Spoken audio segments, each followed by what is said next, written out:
नमस्कार, आप देख रहे हैं 9 की 9 खबर। आपके साथ मैं हूं शिप्रा झा और बुलेटिन में सबसे पहले बात करेंगे बड़ी खबर की।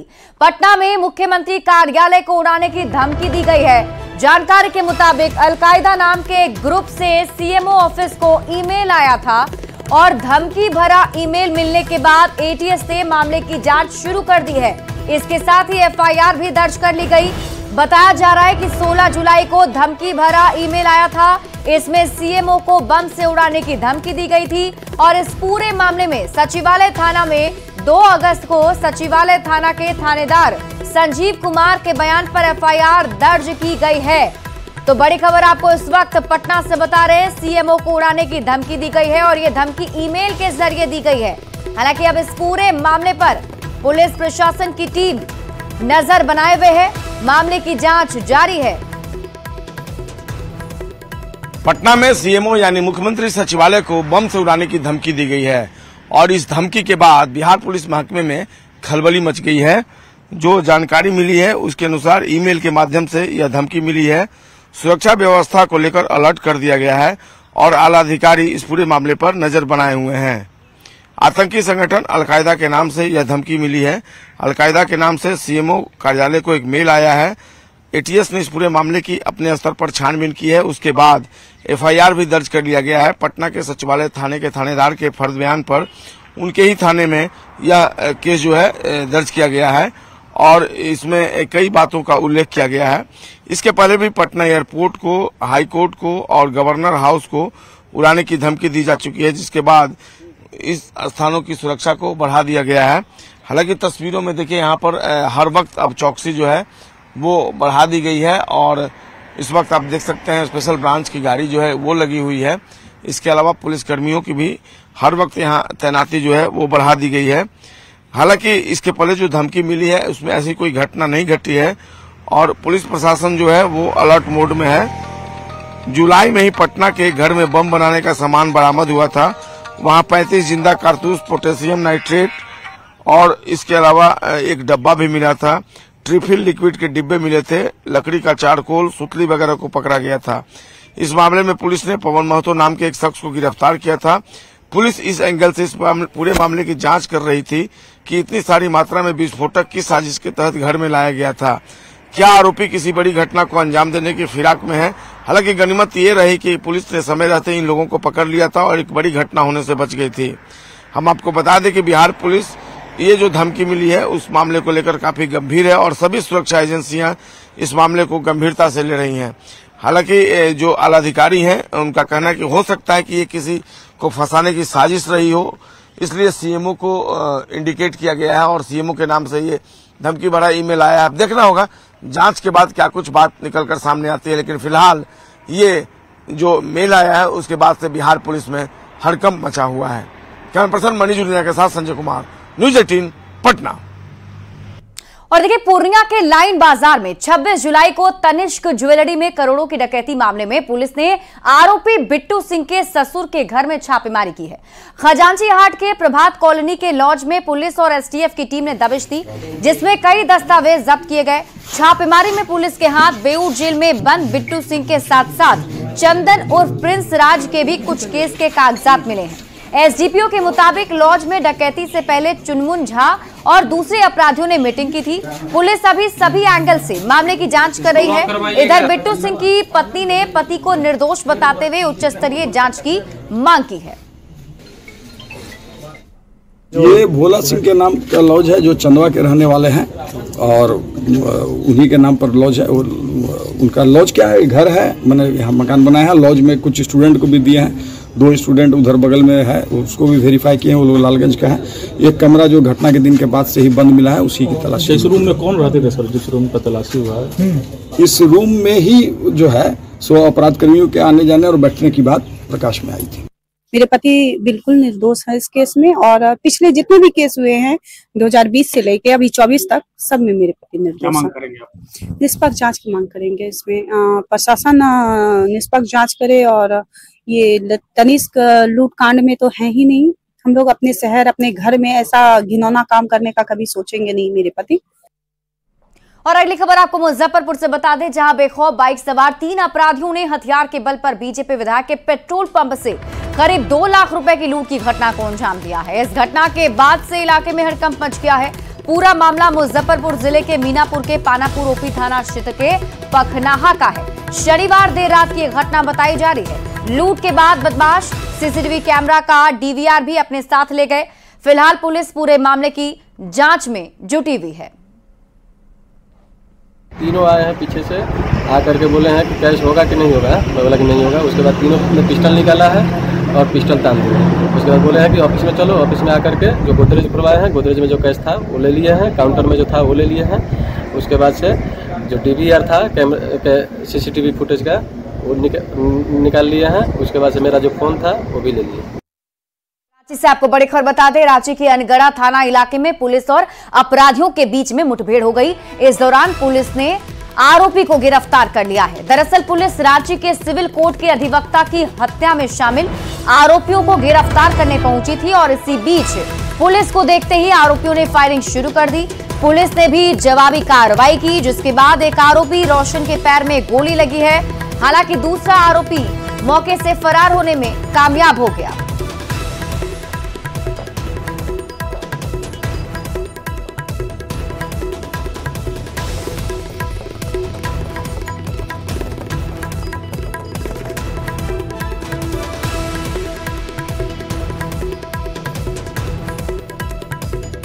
और पटना से आपको बड़ी खबर बता दें, कंकड़बाग में कटा हुआ पैर बरामद किया गया है। पुलिस और फोरेंसिक की टीम ने जांच भी शुरू कर दी है। बताया जा रहा है कि मानव का पैर मिलने से पूरे इलाके में सनसनी फैल गई। पहले जो शुरुआती जांच है उसके मुताबिक बताया जा रहा है महिला का कटा पैर होने की आशंका जताई जा रही है। पैर में एड़ी और पंजा होने की सूचना है।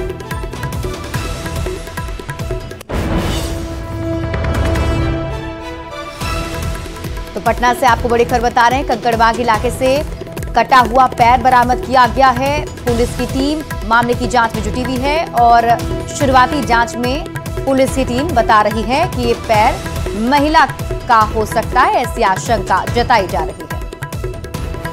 24 को संध्या 6 बजे सूचना मिली कि दोसाधी मोड़ के पास एक मानव पैर है जो एड़ी और पंजा लगा हुआ है। इस संबंध में सूचना प्राप्त होते ही वहाँ पहुँचा गया तथा हम लोग वहाँ पर एफएसएल एवं डॉग स्क्वाड टीम को सूचना किए हैं और वो जल्दी में पहुँचने वाली है और हम लोग इसमें अग्रतर कार्रवाई कर रहे हैं। तो क्या लगता है कि मेल है कि फीमेल है?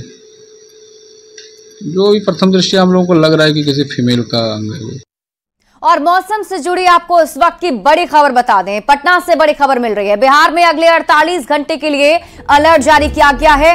मध्यम से लेकर भारी बारिश को लेकर यह अलर्ट जारी किया गया है। मौसम विभाग ने पूर्वी चंपारण, पश्चिमी चंपारण, सारण और गोपालगंज के लिए अलर्ट जारी किया है। इसके साथ ही बक्सर, भोजपुर, रोहतास, कैमूर, औरंगाबाद के लिए भी चेतावनी जारी की गई है। राज्य में अगले 4 दिनों तक मानसून पूरी तरह सक्रिय रहेगा। दक्षिण पश्चिम बिहार में फिलहाल भारी बारिश की चेतावनी है, यानी कि दक्षिण पश्चिम बिहार में जो लोग रह रहे हैं उन्हें खास सावधानी बरतनी होगी। भारी बारिश के साथ ही ठनका गिरने की भी चेतावनी जारी की गई है। लोगों से ठनका से बचने की अपील की गई है। और बड़ी खबर नालंदा जिले के हिलसा से आ रही है, जहां हिलसा के लोकाइन नदी में अचानक उफान आ गया, जिससे राढ़ी छिलका के पास नदी का तटबंध टूट जाने के कारण बेलदार बिघा गांव में नदी का पानी घुस गया है। वहीं नदी का पानी गांव में घुसने की जानकारी जैसे ही मिली, एसडीओ हिलसा मौके पर पहुंच गए। मौके पर पहुंचकर उन्होंने जायजा लिया। राहत शिविर चालू करने की प्रक्रिया भी अब शुरू कर दी गई है। तस्वीरें आपकी टीवी स्क्रीन पर आपको दिखा रहे हैं, जिसे देखकर ही आप अंदाजा लगा सकते हैं क्या कुछ स्थिति बेलदार बिघा गांव में बनी हुई होगी।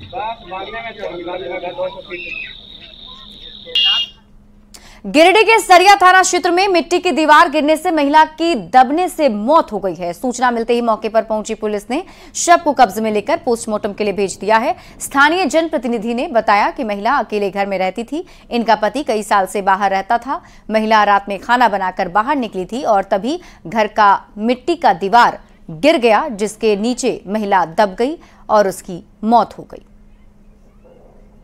लगातार जो बारिश हुई, बारिश के कारण मिट्टी के मकान धंस जाने के कारण दब के मौत हो गई। घटना दुखद है और साथ ही साथ राज्य सरकार और केंद्र सरकार की एक महत्वाकांक्षी योजना चल रही है अभुआ आवास, प्रधानमंत्री आवास। इसमें देखा जाता है कि प्रशासनिक महकमा के जो पदाधिकारी जांच के लिए आते हैं, योग्य लाभुकों की सूची नाम से हटा दी जाती है और ये अभुआ आवास को बबुआ आवास बना करके रख दिया गया है। और अब गढ़वा की तस्वीर आपको दिखाते हैं, जहां लगातार बारिश के बाद जिला प्रशासन अलर्ट मोड पर है। मूसलाधार बारिश से कई छोटी बड़ी नदियां उफान पर आ चुकी हैं। जिले के मझियाओं और कांडी प्रखंड से गुजरी कोयल नदी और सोन नदी भी उफान पर है, जिससे कि जनजीवन अस्त व्यस्त हो गया है। इस बीच अधिकारियों ने कोयल नदी के पुल का भी निरीक्षण किया है, जहां नदी के बाढ़ के दबाव की वजह से पुल में कंपन महसूस की जा रही है। इसके बाद सावधानी के तौर पर तुरंत पुल पर ट्रैक्टर को खड़ा कर आवाजाही पर रोक लगा दी गई।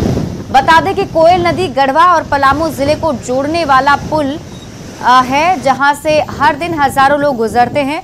कांडी प्रखंड के सतबहिनी गांव में गुजरी नदी भी उफान पर है और बारिश के बाद जलस्तर बढ़ने से झरना का नजारा भी बेहद आकर्षक हो गया है।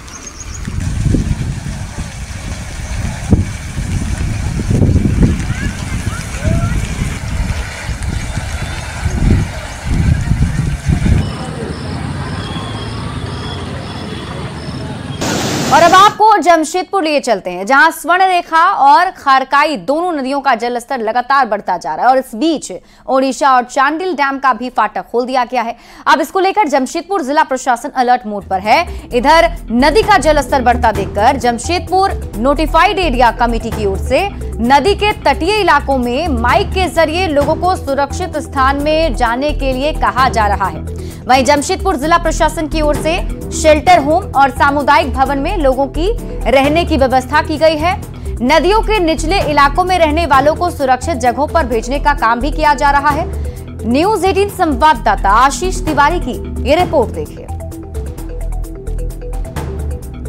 बारिश जो लगातार 24 घंटे से 48 घंटे से जो बारिश हो रही है, कभी भी बारिश जब तेज होती है और जो फाटक खुलने के बाद बहाव जो है ब्लॉक हो जाता है नदी में, जिसके कारण इस नदी जो किनारे तट में है वहाँ पर पानी अचानक से बढ़ जाती है और बस्ती में घुस जाती है। लोगों के जान माल की हानि हो सकती है।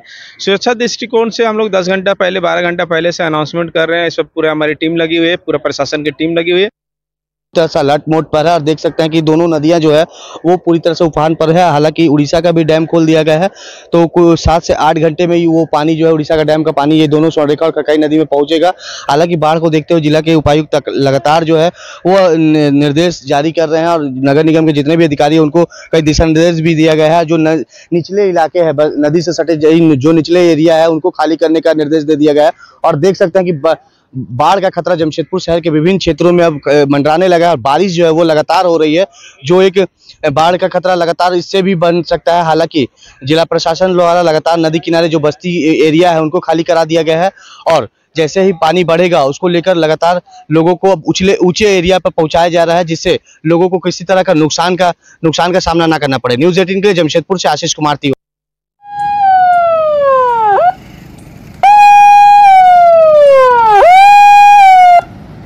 चलो नदी से बाहर निकलिए, सायरन बज रहा है।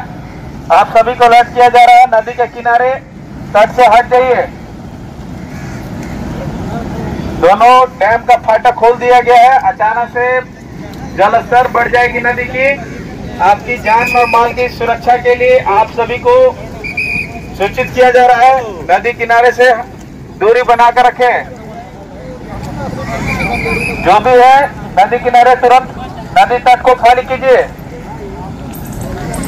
नदी डैम का पानी खोल दिया गया है, जलस्तर कभी भी बढ़ सकता है, इसलिए आपको सुरक्षा दृष्टिकोण से जिला प्रशासन की ओर से आप सभी को सूचित किया जा रहा है, नदी तट से दूरी बनाकर रखें, सुरक्षित स्थान पर चले जाएं।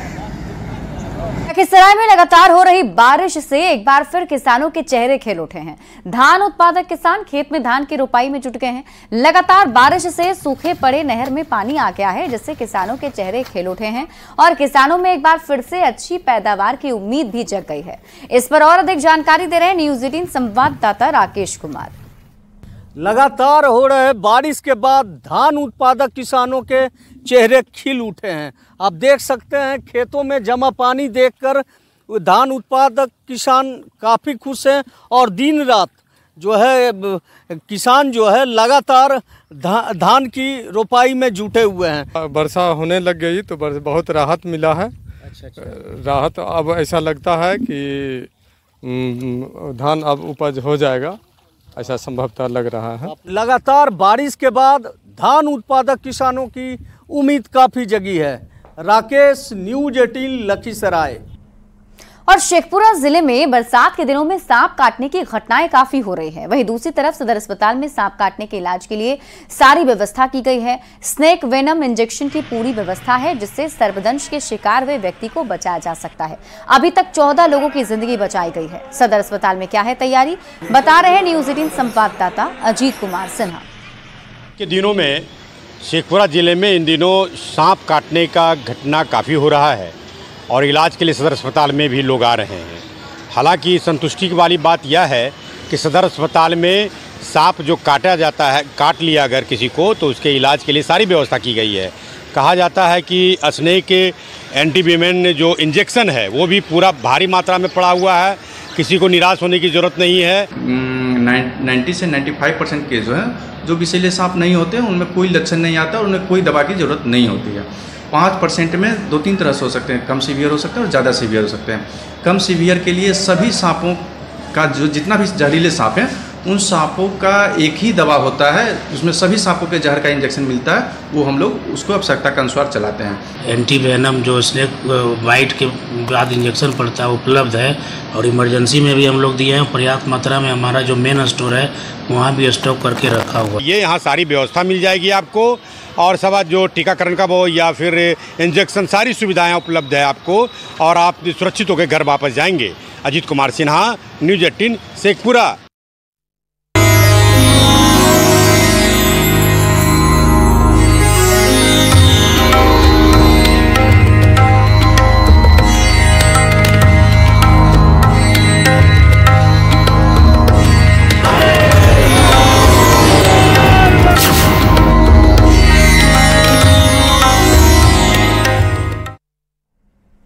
और अब बात करेंगे सावन की। सावन का पवित्र महीना चल रहा है और सुल्तानगंज के पवित्र उत्तर वाहिनी गंगा तट से जल भरकर रोजाना लाखों शिव भक्त देवघर जा रहे हैं।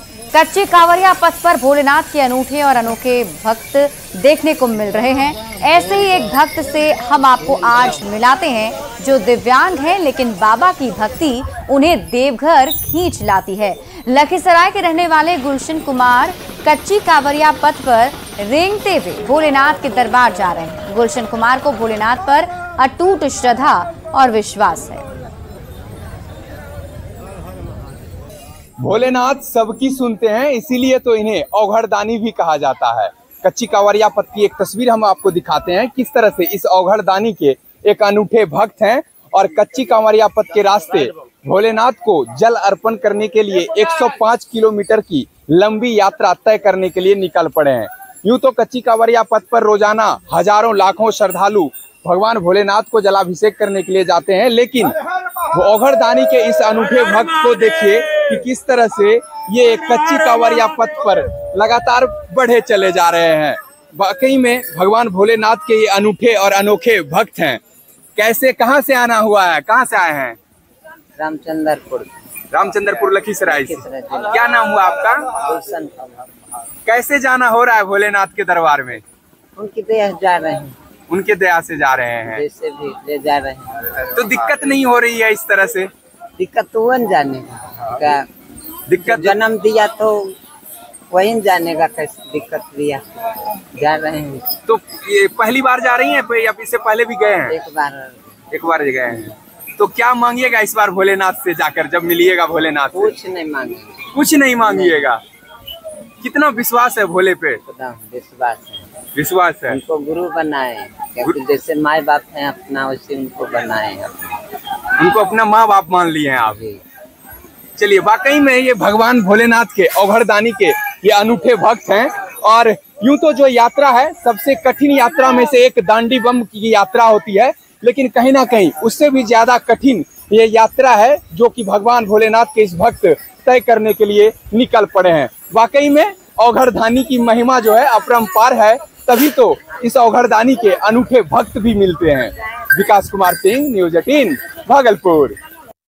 और फिलहाल इस बुलेटिन में अभी के लिए बस इतना ही। आप देखते रहिए न्यूज़ 18 बिहार झारखंड।